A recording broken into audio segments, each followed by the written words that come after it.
Hello guys, അപ്പം ഇതൊരു പോളയാണ് കേട്ടോ, വോക്സോവിന്റെ പോളയാണ്. ഈ സ്റ്റിയറിംഗ് സ്റ്റാർട്ട് ചെയ്ത് ഇങ്ങനെ വർക്ക് ആവണുള്ളൂ. നമ്മൾ സ്റ്റിയറിംഗ് തിരിക്കുമ്പോൾ കണ്ടില്ലേ, ഇതാണ് ഇതിന്റെ അവസ്ഥ. ഈ ഒരു സ്റ്റിയറിംഗ് പോളാണെങ്കിൽ പമ്പരം പോലെ കറങ്ങിയാണ്.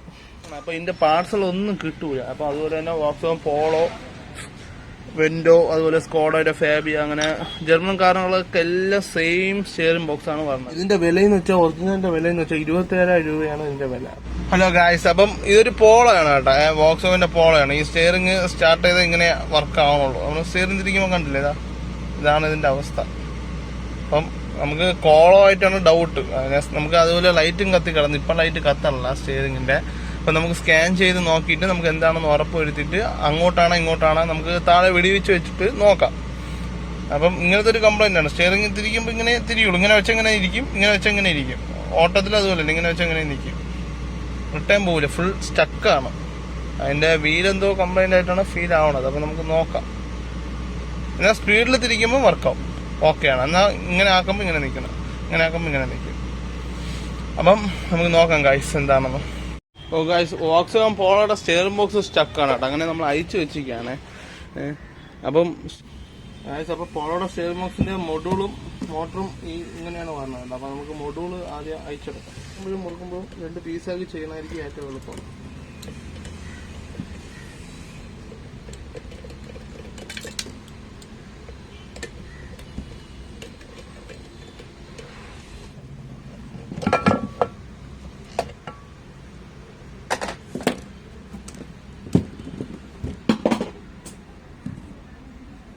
കണക്ഷൻ ഇവിടെയാണ് കേട്ടോ.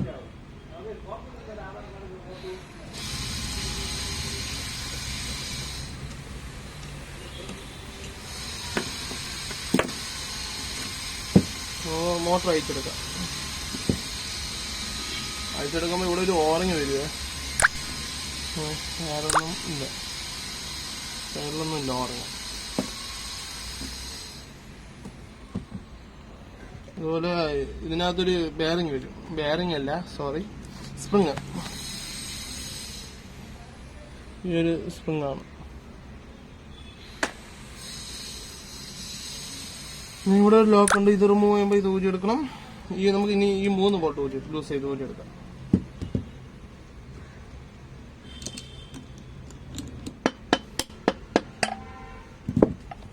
ഫ്രീ ആയി ഗൈസ്.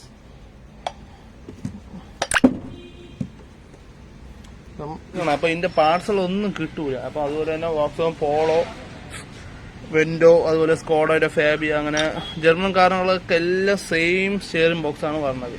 അപ്പം ഇങ്ങനത്തെ ഒരു ഇഷ്യൂ ഉണ്ടെങ്കിൽ, അല്ലാതെ ഈ മോട്ടറോ സ്കാനിങ്ങോ ഒന്നും ചെയ്തിട്ട് കാര്യമില്ല. ഈ ഒരു വീലിന്റെ കംപ്ലൈന്റ് ആയിരിക്കും. ഇതിന്റെ ഒരു ടൈറ്റ് ആണ്, നമുക്ക് ഫീൽ ആവണം. ഇതിന്റെയും ഒരു പിടുത്തമാണ്. അതുപോലെ ഈ ബെയറിംഗ് നോക്കണം. ബെയറിംഗ് ചേഞ്ച് ചെയ്യേണ്ടി വരും, ചെറിയ ടൈറ്റ്നെസ് ഉണ്ട്. ഈ ഒരു സ്റ്റിയറിംഗ് കോളമാണെങ്കിൽ പമ്പരം പോലെ കറങ്ങിയാണ്. അതുകൊണ്ട് ഇതിൽ വേറെ ഒന്നും നോക്കാനില്ല, അങ്ങനെ മാറ്റി വെച്ചാൽ മാത്രം മതി. സെറ്റ് ചെയ്താൽ നമ്മൾ കൈക്ക് കറക്കാനും പറ്റുള്ള ഗ്രിപ്ലെയറിട്ട് കറക്കുമ്പോൾ അത് നല്ലൊരു ഫീൽ ഉണ്ടാവുന്നുണ്ട്.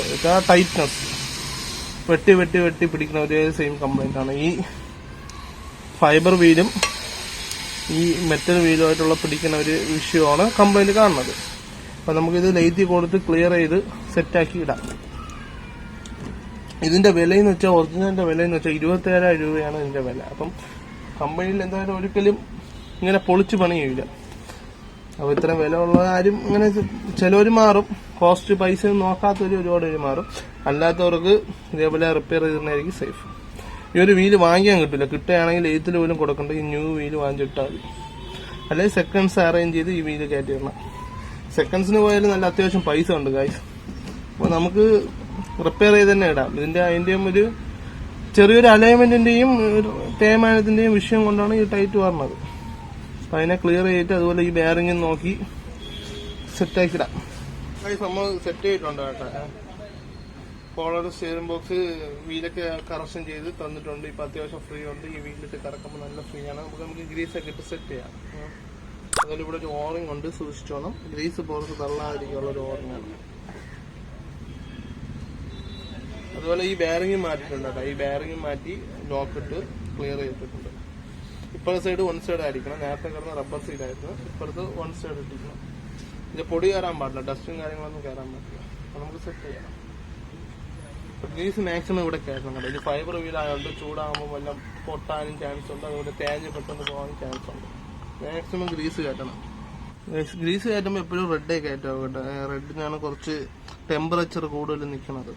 പുറത്ത് തള്ളൂല, എന്താന്ന് വെച്ചാൽ അതിൽ ഓറഞ്ച് ഉള്ളതുകൊണ്ട് ഇതായിക്കോളൂ. ഇതിന്റെ 3 സ്ക്രൂ ഇടാം. അതുപോലെ തന്നെ ഇവിടെ ഒരു ലോക്കുണ്ട്, ലോക്കറിന്. ഇതാണ് അതിന്റെ ലോക്ക്, സർക്കിൾ. അത് ഇവിടെ ഇടണം, ഈ ബെയറിങ് ഊരി വരാതിരിക്കാൻ വേണ്ടി.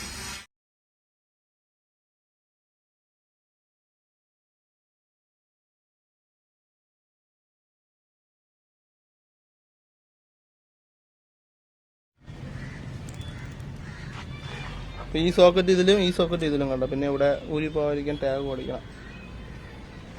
നമുക്ക് ആ ഒരു കോളം ഈ ഒരു കോളം ഇട്ട് കണക്ട് ചെയ്യാം.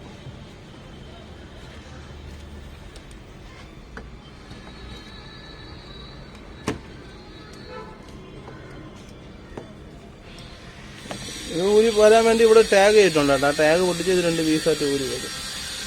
പിന്നെ ഇവിടുത്തെ 2 പിടുത്തം ബോഡിയിൽ വരും, അതുപോലെ ഇവിടുത്തെ പിടുത്തം ബോഡിയിൽ വരും. അത് നമുക്കിത് ടാഗ് ചെയ്യാം. ടാഗ് പൊട്ടിച്ചത് പുതിയ ടാഗ് ചെയ്യാം. അപ്പോൾ നമ്മൾ ഫുള്ള് സെറ്റ് ചെയ്തിട്ടുണ്ട് കേട്ടോ. ഒന്നും പൊട്ടാതെ മാക്സിമം കറക്കി നോക്കാം നമുക്ക്. സ്റ്റിയറിംഗ് വീലില്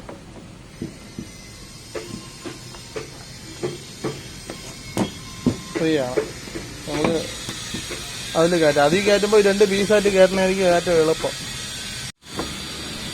അപ്പോൾ നമ്മൾ കയറ്റാൻ പോവുകയാണ് ഗൈസ്. നമുക്ക് ഓരോ പീസായിട്ട് കയറ്റാം.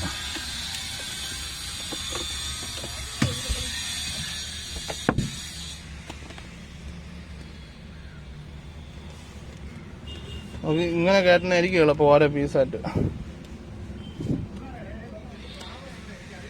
പിന്നെ ഈ ഒരു കവർ അയക്കാൻ പറ്റാത്തതുകൊണ്ട് നമുക്ക് പീസായിട്ട് കയറണമായിരിക്കും എളുപ്പം. അതെന്ന് വെച്ചാൽ വെറുതെ കയറ്റി വയ്ക്കണം, വേറെ ബോൾട്ട് നട്ടൊന്നുമില്ലല്ലോ.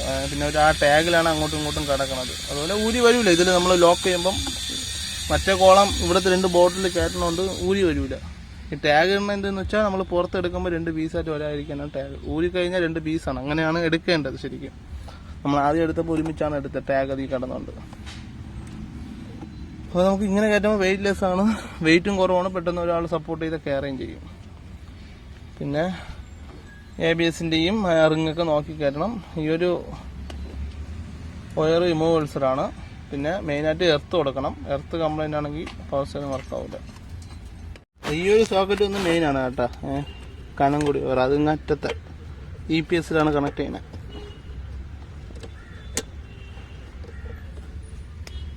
അതുപോലെ തന്നെ ഈ ഒരു സോക്കറ്റ് അത് ഇവിടെ വരും. നമുക്ക് കയറ്റാം കേട്ടോ. ഇങ്ങനെ കയറ്റുന്നതായിരിക്കും എളുപ്പം. ഇനി എടുത്ത് ഇത് കണക്ട് ചെയ്ത് കൊടുത്താൽ മതി. നമ്മൾ എല്ലാം കയറ്റി കേട്ടോ. അപ്പോൾ നമുക്ക് സ്പീഡോമീറ്റർ കയറ്റിയിട്ട് സ്റ്റാർട്ട് ചെയ്ത് നോക്കാം. സ്പീഡോമീറ്റർ കയറ്റിയാലേ ഈ വണ്ടി സ്റ്റാർട്ട് ആവുള്ളൂ. അതുപോലെ ഇമോൾസിന്റെ കണക്ഷൻ, സോക്കറ്റ്, ഈ ഒരു എർത്ത്. അപ്പോൾ നമ്മൾ സ്റ്റാർട്ട് ചെയ്യാൻ പോവാണ് കേട്ടോ. അപ്പോൾ സ്റ്റിയറിംഗ് ബോക്സ് ജസ്റ്റ് ഒന്ന് വെച്ചിട്ട് സ്റ്റാർട്ട് ചെയ്യാം.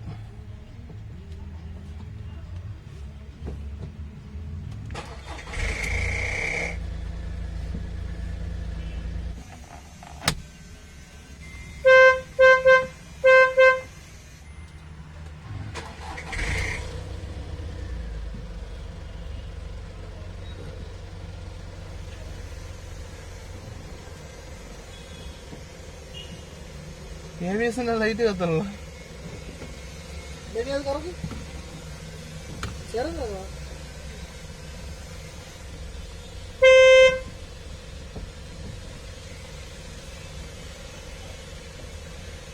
അങ്ങനെ പവർ സ്റ്റിയറിംഗ് എല്ലാം പക്കായി കേട്ടോ. ഇതാ ഇപ്പം ശരിക്കും ഇങ്ങനത്തെ ഒരു വെട്ടലായിരുന്നു. എങ്ങനെയാണ് വെട്ടി പോയിക്കൊണ്ടിരുന്നത്. ഇപ്പം ശരിക്കും ഫ്രീ ആയി.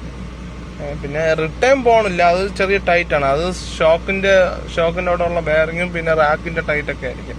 ഇവിടുത്തെ കോളത്തിന്റെ ഫുൾ പ്രോബ്ലം ക്ലിയർ ആയിട്ടുണ്ട്. ഇപ്പൊ ഉടക്കണമൊന്നുമില്ല, പക്കാ സ്മൂത്താണ്.